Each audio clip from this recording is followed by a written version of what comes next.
Hey guys, Strong Style Studios back again. It's Alex. And it's me, Noah. And we are here with your last PWG review of 2014. We're actually getting PWG on early for once, man. I know, it feels we're actually caught up with PWG. You realize that? No, that's like, you just blew my mind a little bit. They've been I'm caught up with PWG. Of course, last year was my fault, so. Yeah. Asshole.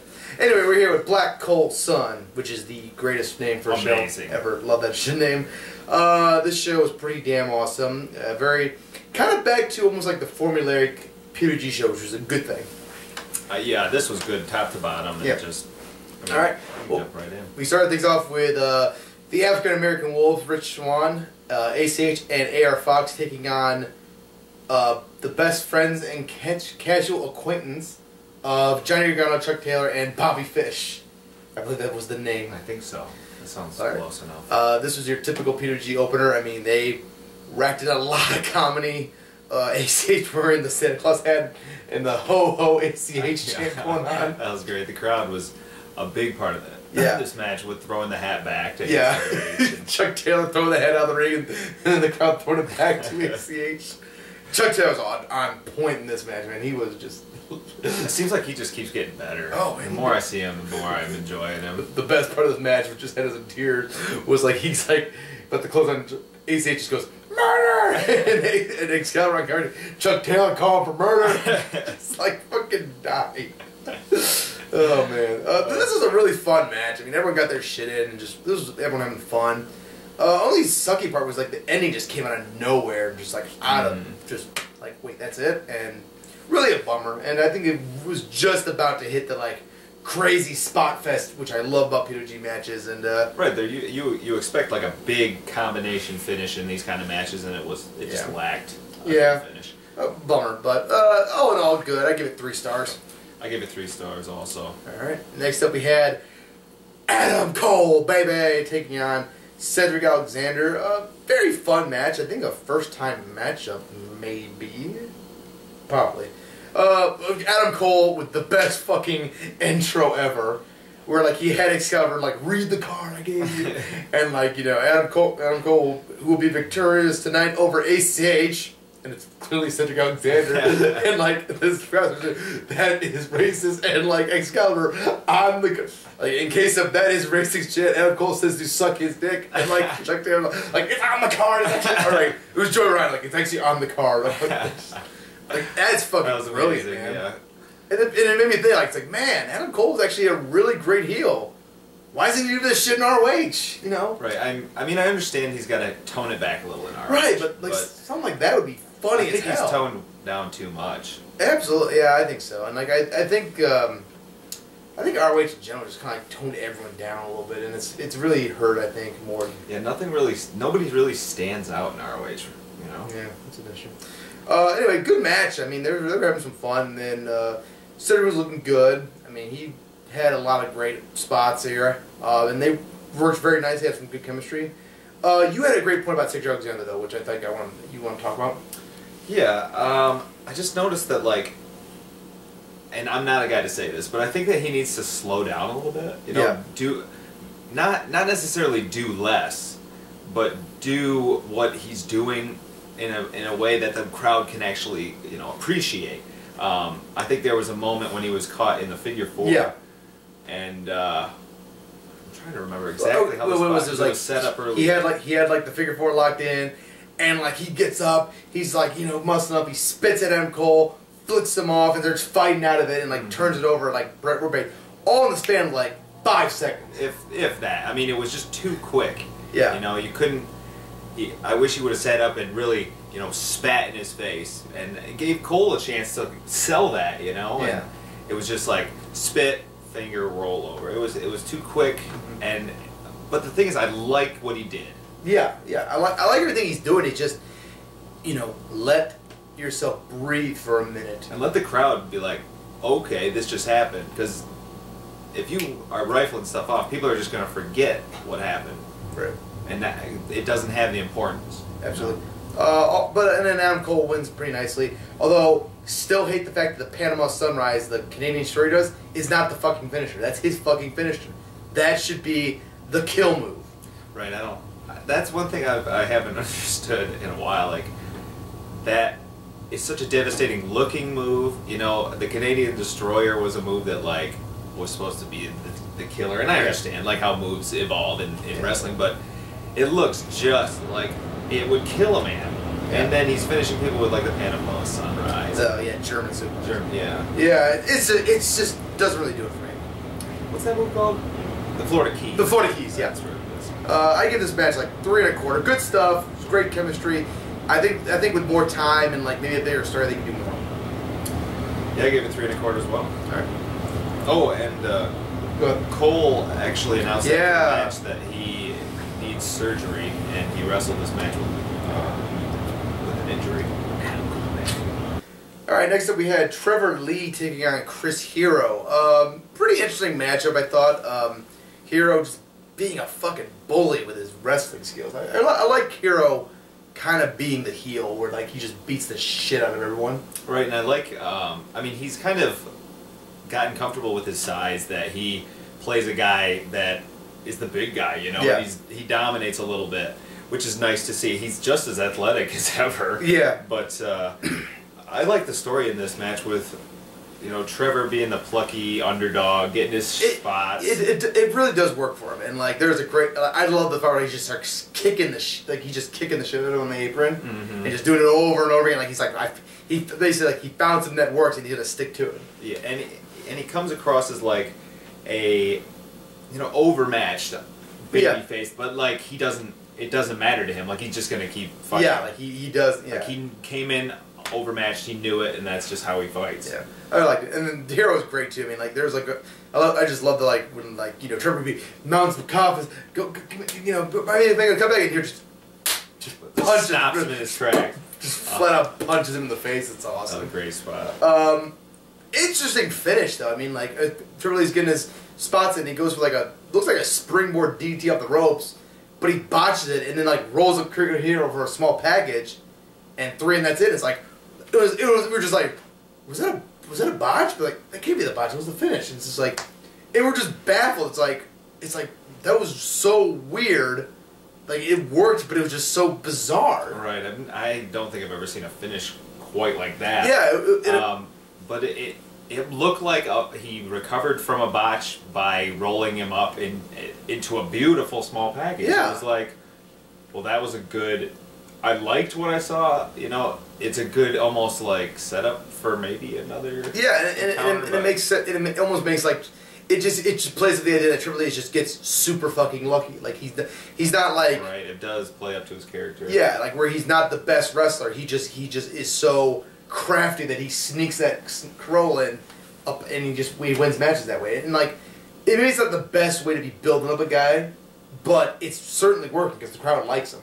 Yeah, exactly. I think it'll be great for him. I mean, I'd like to see him in a match where it has like an awesome finish. I think that there's not enough of those for him, but maybe they're building that. And I almost wish that he would like use like the Fisherman Buster into a small package. Like if you're gonna use a small package, like use the small package driver. Play. Kind of like maybe he'll work up to that. Yeah, I don't know. We'll see. But, good match. I give it 3. Pretty fun. I also gave it 3. Alright. Next up we had the world's cutest tag team taking on the Addiction for the PWG tag team titles. Interesting matchup. The Addiction establishing very early on that they're going to play the heels in the match. Like they're not going to play like babyface versus babyface, which I kind of liked. Mm-hmm. This match I had a few issues with number one, they targeted Joey, like they took out Candice or Joey from the match. Like he went to the back and like so Candice was getting the heat on, which makes sense logically. Like oh well, of course you're gonna beat up Candice. She's the weaker one, but it's like it didn't really help the crowd because when Joey made the comeback and made his return from the back, the crowd didn't really pop like they should. Right, because Candice is the more in this Absolutely. With the crowd. She's the bigger baby face. Absolutely. Which I think in their booking, they were thinking she's going to be taking the heat, so the crowd's going to really feel for her. Yeah. But it just didn't come across. But just imagine that hot tag. Yeah, and also I don't think it works because the crowd already knows. Like, listen, we know Candice gets her ass kicked once in a while, but like, we've seen her take on guys and win. Like, it's believable that she can kick these guys' ass and, like, you know. Yeah. So I think that's why people are afraid. It's like, and it's so, like, just by the book.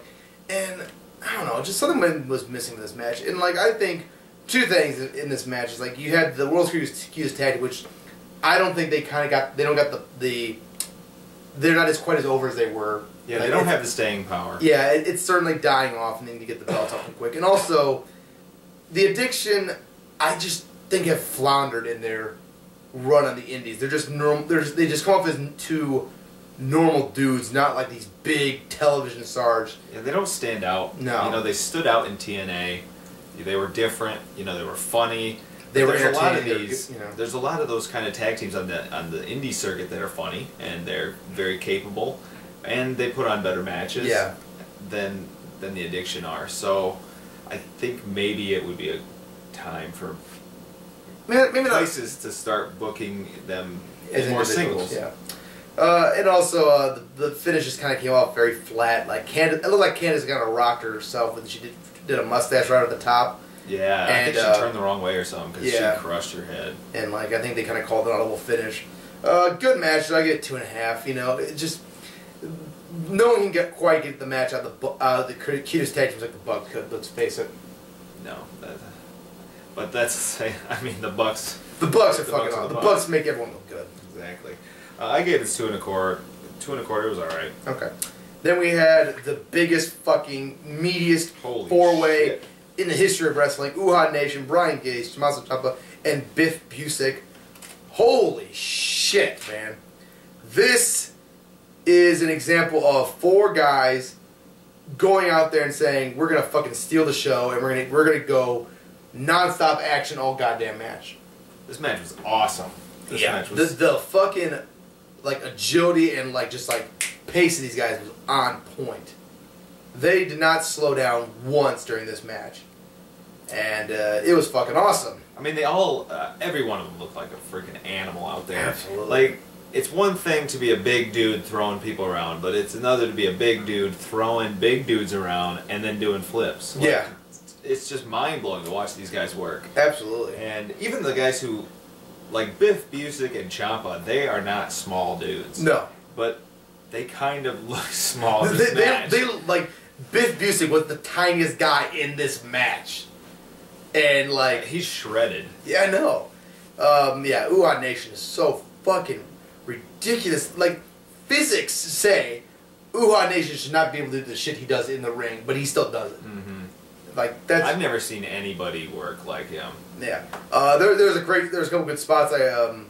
Like Uhaa or Brian Cage doing his second rope suplex out to the outside, which was just holy shit. Like the Terrifying. yeah. Yeah, this was just fucking awesome. I mean, these guys just got their shit in and had a good match, and this was fucking amazing. And I think if it went 5 more minutes, it'd be even better. Yeah, honestly, this was almost 4 stars for me. I felt like you said, if it just had a little bit more time and like a bigger finish, man. Yeah. You brought up a good point though about Brian Cage though in this match. Yeah, I liked that they had him use his discus lariat. Is that what you're referring to? Yeah. As the finish, because that's what he's using in Lucha Underground. I think it's a good idea to get that more over. If Brian made that decision, I like that he's trying to get it over as his finish. If Dragon got it, if that was his decision, he's good about taking things from places and really putting them to use. Yeah. All right. I give this 3 3/4. I gave it the same. Good. Then we had the Young Bucks time. Ooh, baby. Taking on the impromptu team of Matt Sydal and Chris Sabin, never teamed up before, and these guys did really know it. Yeah, these guys really worked well together. I mean, they broke out a lot of cool finishers at the end. Just wasn't really digging this match at the early moments. Like usually, I'm into Bucks heat segments. Like getting heat on guys are usually really good. This one just didn't really do it for me. Like it was very kind of like okay, let's pick it up. I'm ready for that hot tag. Yeah, I think that maybe I spoke too soon earlier. That Sydal and Sabin, I could see them as an awesome tag team, but they definitely need time to gel. Yeah, but I'm just saying, I think that was part of the problem with this match. But I understand what you're saying. the Heat segment was too long, but I don't know if that was because the Bucks and these guys had never teamed together, so they just slowed things down. They could be. I don't know, but they're all pros. Yeah. Matt Sydal has got to get a fucking recognition for how goddamn good he still is on the Indies, man. He does not get enough recognition. No, he doesn't. How talented he is. I hope we see a lot more of him this year. Best of Super Juniors 21, man. Outstanding. That'd be fucking awesome, man. Sydal's so fucking good, man. Yeah, this was fun though, and like I loved the finishing stretch, man. The fucking finishing stretch was awesome, and just typical Buck shit, man. Just crazy ass spots after spots, and plus you put them in the ring with these two guys, and these guys are spot crazy. One thing I did like about these two guys together is like both of them are just like so good about like flowing into like really unique spots, I'd say. Yeah, it seems very comfortable. Like just Sydal especially, like the things he does with his body is pretty amazing. Yeah. And Matt Sydal and Chris Sabin getting a big win here. I mean, that's got to put them over pretty nicely. And they've actually gone on record saying they would love to get booked more as a tag team out there. So I'd love to see that. I would love that'd be great, man. You know, I think the Indies need, like, especially because like these two guys are like two guys have got a bit of the dance and done everything in wrestling. Like, you know, let them just be a tag team and like help get guys noticed and put guys over. You know, I give this 3 3/4. I'll give it. I gave it the same, and let's stick with that. All right. Then we had the main event, or one of them, Kyle O'Reilly versus the winner of the Battle of Los Angeles 2014, Ricochet for the PWG title. Holy shit, was this awesome. Yeah, this was amazing. I loved it. I'll let you talk about this, man. Well, the psychology with Kyle targeting the arm, and I just thought, I love that throughout. Like, these guys know how to tell a story and sell. I think that Ricochet's selling has gotten so good. Yeah. And Kyle's just amazing. Absolutely. The more you see of him, you just can't believe how good he is. Mm-hmm.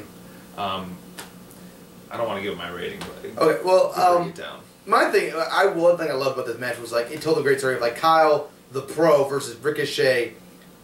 I don't want to say the egotist, but like the guy who's like been everywhere, done everything in wrestling this year, and like, he's coming here like I'm gonna win this. Like he had that confidence, and like it showed in the way he wrestled this match. Like he wrestled kind of more like oh man, I got this, no problem, And Kyle took advantage of that, and like every chance he was getting, he was locking in that arm breaker. He was looking at a way to hurt that arm, and I thought and Ricochet did a great job of selling that match, that all match, like which is something that like a lot of high flyers suffer from is that they don't sell. Ricochet was selling the whole match, and that was great. And that's what sets him apart. That's why he's not just a high flyer. Absolutely, I totally agree. And that's why he's like been the guy I said was like most improved this year. Is like he really stepped out of like the high flyers category of wrestler and like into just a great wrestler. Right. I mean, he's a main eventer. Absolutely. And this was just fantastic. I mean, like they both just worked so goddamn well together. And the finish was awesome. I loved it. And again, I just love the fact that like they kept the psychology of the arm in there the whole match. Mm-hmm. And like Kyle was just fucking on point with like capturing that arm every chance he got and looking to hurt that, and that was really nice. This was a match that you could rewatch over and over because there's so many quick things and crisp movements that you can pick up the more you watch it. I just think that these guys work in a way that's just amazing to watch. So and I give that 4 1/4. I gave it 4 1/4 also. PWG just brings it together, man. I know. It's great. It's just a connection. People always bitch about that. Like, we always agree on PWG shows. Like well, good wrestling's good. We agree on it. It's good. It's good. Yeah. Well, speaking of good wrestling, we got one more good wrestling match from this show, which was Roddy coming out and challenging Kyle to a match. Kyle says, "Fuck that! I don't want a match. I want a guerrilla warfare." And then they proceeded to have one of the fucking craziest guerrilla warfares I've seen in PWG in a while. Yes, it was nasty. I mean, stiff. Yeah. Roddy didn't give an inch. No, and like again, that's one thing I love about Roddy's like just asshole heel characters. Like, I think you said it best. Like, he's a wrestler that who like doesn't want to do the flesh. He's like realize like what was it? You said like you see like a bunch of wrestlers doing flips. Like, why wouldn't you just punch from the face or stomp on him? And like. Roddy does that. Right. Like, I think what I was saying was, like, when you show your friend who doesn't really watch wrestling, and how they'll be like, why doesn't he just hit him? Why doesn't he just kick him? You know, that's Roddy. Roddy's like, was watching wrestling probably and goes, I could do this. I just hit him, and so he went in there, and that's what he fucking does. Yeah, like there's there's that spot we love, which is like Kyle was locking in the arm breaker, and Roddy just stomps on his head, and it's like that's awesome. Like that's what you would do. Anyway, then they went fucking crazy, man. Like they busted out a lot of crazy shit. Roddy at one point taking the rope apart of the top rope off and started choking Kyle with it. And it's weird because a lot of times in matches like that, where in hardcore matches setting up spots, like when it took a while to take the rope, but it didn't take away from the match. It didn't feel like he was over there rushing or like it took a long time.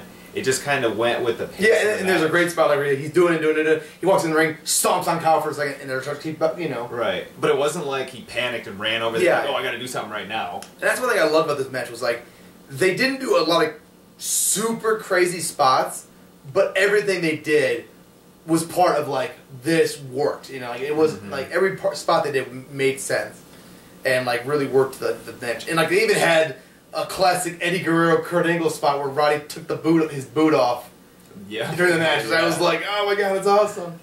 And Roddy just fucking murdering Kyle with the orange crusher backbreaker on the chairs. Nasty, man. And ends up winning the PWG title, which like I love. Like the look on Roddy's face was awesome. Man. It was just like holy shit, I actually got away with it. You know, the cat who ate the canary. You know? Love it. Yeah, which is like I'm so excited for like what they're gonna do with Roddy's character. I mean, like I think Roddy has just really improved over the last like year. Like he's finally gotten to the point where he's comfortable just being an asshole. Right, just like he can just talk on the microphone now. He can express himself in the ring now. Yeah. So yeah. I give this 4 stars. I really, really enjoyed it. Not the greatest match of the year, but just so much fun to watch. Oh, and the crowd was like totally into everything they were doing too. It was awesome. I gave it 4 also. I mean, a lot of times it's hard to watch one guy have 2 matches back to back, and this was 2 amazing matches back to back. Kyle Roddy's a fucking man. He might be the king of the indies here pretty soon. Well, it doesn't help the fact that ROH is kind of restricting his movements, but we'll see what happens with that. Yeah, that's. But he's still allowed to go to New Japan, which helps. But if you're gonna, we'll talk about that another time, though. If you get the chance, though, I would watch the Best Friends show with Roddy before you watch any more Roderick matches. It just makes you enjoy what you're seeing a little bit more. So yeah, you talk about the accidentally tagged you back. Exactly. Yeah, the accidentally tagged you back line. All right, what'd you give the show, Raw? I gave this 8.5. This was a great show. Don't miss this show. 8.5 as well, man. Too sweet, brother. Damn. Yep. PWG just fucking awesome, and can't wait to see more of it this year. Yeah, this really got my anticipation up. Yeah, and if this is like what we can expect like from PWG now that like certain ROH guys are gone, I'm okay. Yeah, I'm okay. They got enough. They got the ball rolling enough things. I think we're gonna be okay. Sure. And there's some guys that are gonna be brought in that we're looking forward to seeing. Yeah, absolutely. All right. Thank you guys for joining us. Take care. Bye.